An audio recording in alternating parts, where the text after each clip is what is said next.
Bonjour à tous, donc je reviens aujourd'hui pour vous parler de mes livres terminés, vous dire qu'est-ce que j'en pense, voilà, et je vais commencer sans plus tarder parce qu'il y en a quand même pas mal. Alors, je vais commencer par celui que j'ai lu il y a le plus longtemps, c'est pas français ce que je viens de dire. Enfin bref, ma lecture la plus ancienne, c'est Paranoia de Melissa Belving, donc je pense que vous avez entendu parler de ce livre, parce que voilà, Melissa c'est une youtubeuse qui a écrit un livre, donc je sais que la mode en ce moment pour les youtubeuses c'est d'écrire un livre sur elle-même ou quoi que ce soit, et elle en fait elle a fait un roman et je trouve ça plutôt cool.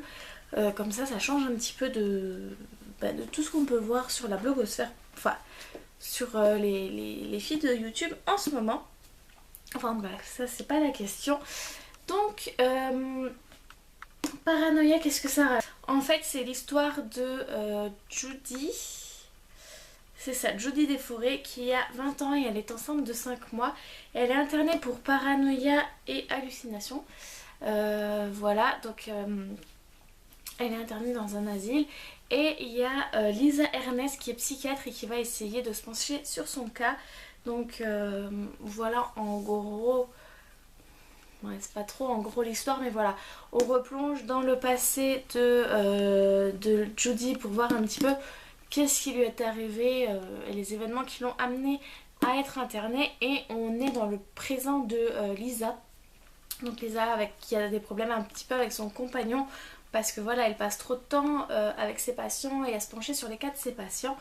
Donc voilà en gros l'histoire.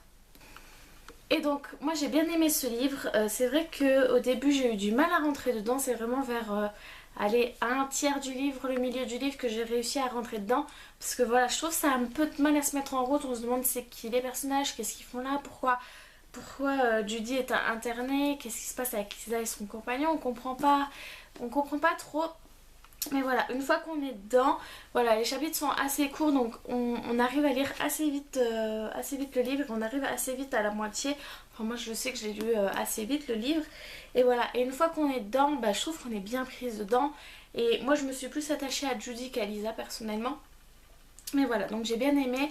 La fin est une fin ouverte, donc ça m'a un peu chiffonné on va dire, parce que voilà, moi j'aime bien quand l'histoire se finit, tac, c'est ça et t'as pas le choix. Or là c'est une fin ouverte, donc on peut soit nous imaginer une fin, soit comme Melissa l'avait dit, elle aimerait bien faire un tome 2, donc ce qui laisse penser à une suite, tout à fait, ou soit il n'y aura pas de tome 2 et c'est à nous d'imaginer la suite, ou voilà.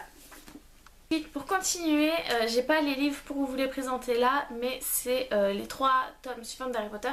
Dans ma première vidéo, vous avez vu que j'avais lu Harry Potter et à l'école des sorciers, donc le tome 1.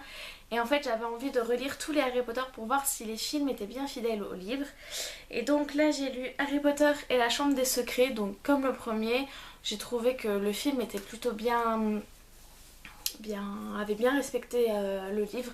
Voilà, effectivement il y a quelques scènes en moins, mais pour moi c'était pas les scènes les plus importantes. Voilà, l'histoire avance bien, les films on comprend bien qu'est-ce qui se passe. Mais je suis quand même contente d'avoir lu le livre. Ensuite j'ai lu Harry Potter et le prisonnier d'Azkaban. Donc celui-là j'avais hâte parce que c'est mon film préféré de Harry Potter. Et j'avais tellement hâte de lire le livre.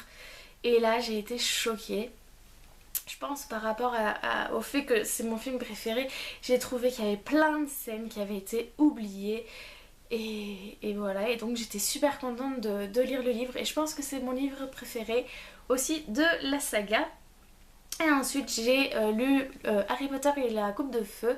Et là on m'avait prévenu que, notamment que pour la 3e tâche, donc notamment là où ils sont dans le labyrinthe, il y avait plein de scènes qui avaient été oubliées et que voilà, que c'était des scènes assez importantes. Moi j'ai pas trouvé, j'ai trouvé que le film avait bien repris le livre. Après voilà, on peut pas faire un film de 4-5 heures, donc forcément il faut retirer l'essentiel du livre. On peut pas mettre toutes les scènes qu'il y a dans le livre dans un film parce que sinon le film durait bien trop longtemps. Mais voilà, je suis contente de les lire. Et là il me reste les trois derniers tomes à lire. Voilà. C'est les films que ceux-là je les connais un petit peu moins, donc je vais regarder les films et puis je vais lire les livres. ou dans l'autre sens, je sais pas encore, mais j'ai bien hâte de continuer. Ensuite, c'est encore un livre que je n'ai plus en ma possession, c'était L'accro au shopping à Manhattan. Donc vous avez vu pareil dans mon ancienne vidéo que j'avais commencé par L'accro au shopping, tout simplement, c'était juste ça le titre. Et j'avais envie de me faire toute la série. Je suis désolée pour la lumière qui vient, qui part, qui vient, qui part, j'ai pas d'éclairage.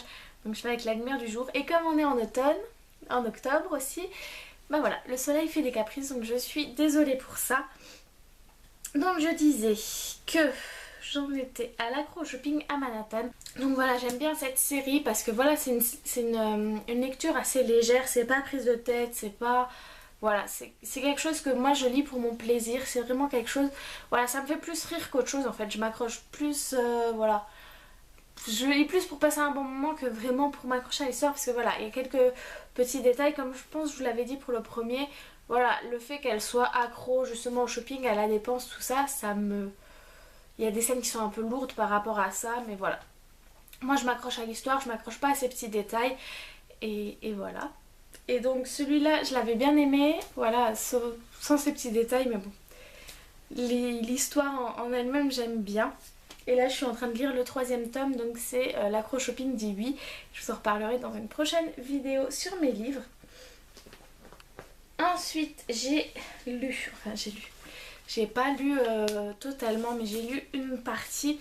Donc comme je vous disais, il y a beaucoup de youtubeuses qui ont fait des livres en ce moment et moi je crois que j'en ai acheté 3 en fait, de 3 youtubeuses différentes.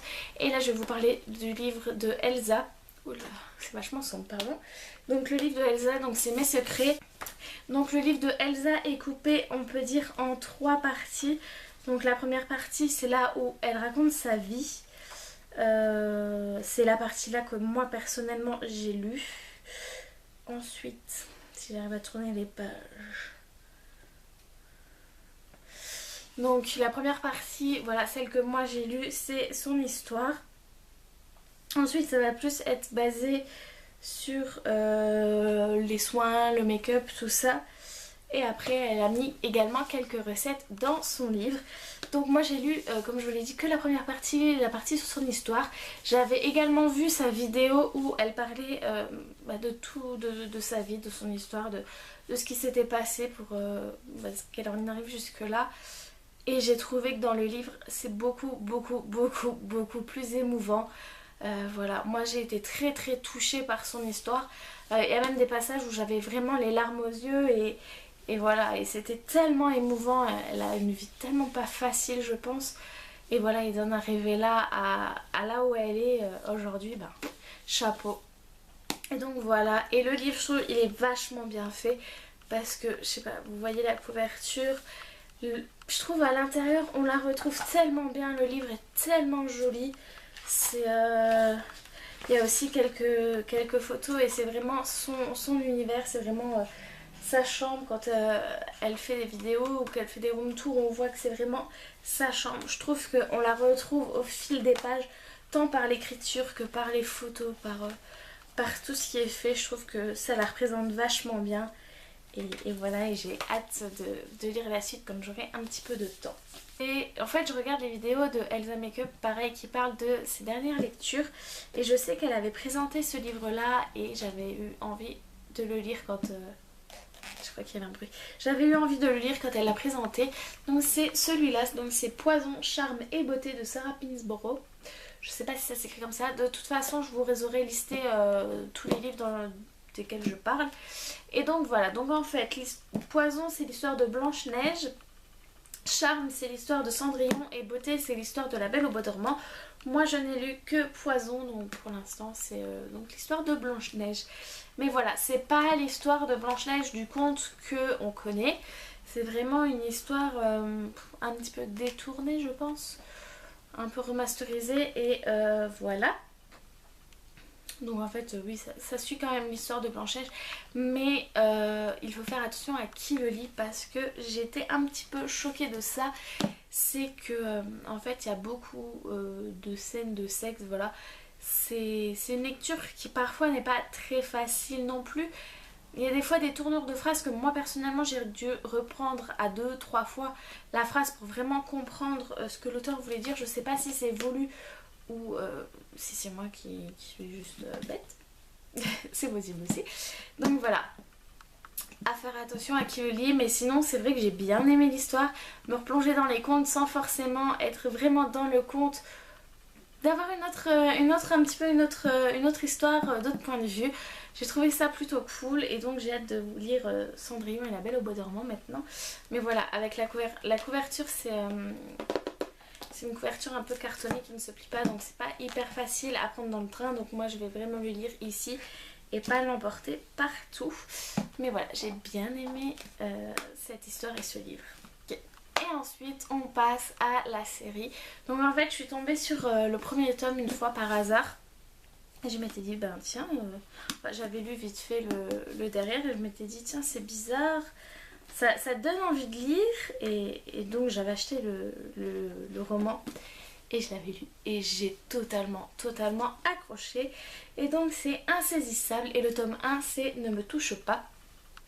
C'est de T.R. ma fille, je sais pas si je le prononce bien, encore une fois les noms des auteurs seront en partie description. Donc voilà, alors qu'est-ce que ça raconte cette histoire? C'est Juliette qui a entre 16, 17 et 19 ans, je sais pas exactement quel âge elle a, je crois qu'elle le dit à un moment mais je sais plus quel âge elle a, qui est internée dans un asile psychiatrique, donc internée plus dans le sens de prison que réellement pour avoir des soins. Donc voilà, elle est internée dans une toute petite pièce, elle a à peine un lit et une toute petite fenêtre et voilà, et au début on comprend pas trop pourquoi elle est internée et plus on lit l'histoire, voilà, plus on en apprend et en fait c'est parce qu'elle a un don et dès qu'elle touche quelqu'un, la personne décède et donc ça c'est à peu près dans le 1/3 du livre et sans vous dévoiler l'intrigue, il y a quelqu'un qui va venir dans sa cellule pour la libérer parce que voilà, on apprend que derrière tout ça, il y a une société qui est vraiment en perdition et qu'il y a des leaders qui sont là et qui voudront se servir de Juliette comme une arme en fait. Et donc voilà. Donc après il va y avoir deux clans qui vont vouloir se battre ensemble et ils vont essayer d'avoir chacun Juliette dans leur camp pour l'utiliser un petit peu comme une arme. Et donc voilà, donc le tome 1 j'ai super bien accroché, l'histoire elle est juste géniale. J'avais tellement hâte de lire à chaque fois la suite. C'est une lecture facile, c'est vraiment quelque chose que j'ai beaucoup aimé. Et pareil, les chapitres sont assez courts, donc ça permet de lire assez vite et de rentrer assez vite dans l'histoire. Et voilà, et j'ai juste accroché à l'histoire, j'ai juste accroché à Juliette. J'ai beaucoup aimé Juliette dans le tome 1 et Adam aussi. Voilà. Et je vous conseille vraiment le livre. Et une fois que j'ai lu le tome 1, je ne pouvais plus m'arrêter. Donc j'ai pris le tome 2 et le tome 3. Et également un hors-série de la série que moi j'ai lu à la fin et je vous expliquerai plus tard. Donc dans le tome 2, donc c'est toujours de la série Insaisissable, c'est Ne m'échappe pas. Et le tome 3 c'est Ne m'abandonne pas. Donc l'histoire continue, je vais pas vous dévoiler l'histoire si vous ne la connaissez pas. Mais en gros voilà, l'histoire continue, les deux clans essayent de s'affronter, de se battre chacun l'un l'autre pour avoir Juliette, pour faire grandir son don et qu'elle apprenne à l'utiliser. Je vais dire ça comme ça et voilà, et ça continue dans ces deux tomes. De toute la série, personnellement j'ai un peu moins accroché au deuxième, mais voilà, l'histoire rebondit vraiment avec le troisième et se finit en apothéose. Même si je vous avouerai que moi j'ai été un petit peu déçue de la fin, j'aurais voulu une autre fin. Voilà, c'est... Je sais pas, moi en fait à la fin on s'attend à... En fait il y a un truc qui se pose, on se dit ça va se passer comme ça et ça se passe effectivement comme ça. Donc c'est ça que j'étais un petit peu déçue. Et moi à la fin, je m'imaginais une fin vraiment... Enfin c'est là où vraiment les deux clans s'affrontent et je me suis dit ça va être un carnage total. Et finalement c'est pas tant que ça. Donc voilà, j'étais un peu déçue mais j'ai adoré vraiment cette série. Et pour finir, j'ai lu le Insaisissable hors série Ne me résiste pas. Donc là on n'est plus du tout dans la tête de Juliette, on n'est plus du tout centré sur Juliette. On est centré sur Warner. Donc comme je vous ai expliqué, il y a deux groupes qui veulent s'affronter et dans un groupe en fait le monde est divisé par petites parties. et Warner est le dirigeant d'une de ses petites parties et là on rentre vraiment dans sa tête. Donc en fait cette histoire dans leur série là se passe à la fin du premier jusqu'au milieu du deuxième livre. Et moi je l'ai lu à la fin et je trouve que c'est vraiment super bien de le lire à la fin et pas de lire le tome 1, ce hors série, tome 2, tome 3. Je trouve qu'il faut vraiment lire tous les tomes et à la fin seulement ce hors série. Et là on rentre vraiment dans la tête de Warner, on voit ce qu'il a ressenti et tout. En fait Warner c'est un personnage qu'on déteste au début et moi c'est vraiment dans le troisième livre que j'ai commencé à l'aimer et avec ça je me suis dit que si je l'avais lu plus tôt je l'aurais aimé et ça aurait faussé tout en fait. Et donc voilà, je pense que c'est vraiment à lire à la fin. Et donc voilà, c'était tout pour mes lectures. Donc je sais que j'ai été assez vite. En fait j'avais déjà filmé cette vidéo et quand j'ai édité, que j'ai voulu l'enregistrer, elle ne s'enregistrait plus. Donc voilà, j'ai essayé d'aller un petit peu plus vite parce que la vidéo durait quand même plus d'une demi-heure. Donc voilà, j'ai essayé de raccourcir un petit peu mes paroles tout en vous présentant les livres. Donc j'espère que vous avez apprécié cette vidéo. N'hésitez pas à me dire vous quelles sont les dernières lectures que vous avez eues en ce moment ou vos lectures que vous aimeriez bien lire. Voilà, n'hésitez pas à me dire ça en commentaire. Moi je vous retrouve bientôt dans une prochaine vidéo, donc la semaine prochaine normalement. Je vais la filmer tout de suite par après. Donc voilà, j'espère que vous avez apprécié cette vidéo. Je vous fais d'énormes bisous. J'espère que tout va bien, que vous profitez bien. Profitez du temps d'automne, allez marcher un petit peu dans les feuilles. C'est vraiment moi quelque chose que j'adore.